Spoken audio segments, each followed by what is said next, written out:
2025 IPL තරඟාවලියේ 15 වන තරඟය කොල්කටාහිදී කොල්කටා night riders කණ්ඩායම හා සන්රයිසර්ස් හයිදරාබාද් කණ්ඩායම අතර පැවැත්වුණා.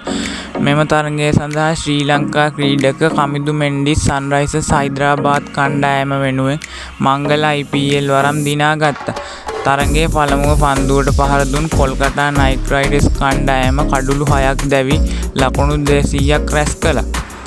මෙහිදී කමිදු මෙන්ඩිස් එක් පන්දුවාරයක් යවා ලකුණු 4කට කඩුල්ලක් දවා ගැනීමට හැකි වූ අතර කමිදු මෙන්ඩිස් දකුණතින් සහ වමතින් පන්දු ඇවීම තරඟයේ විශේෂ අවස්ථාවක් වුණා.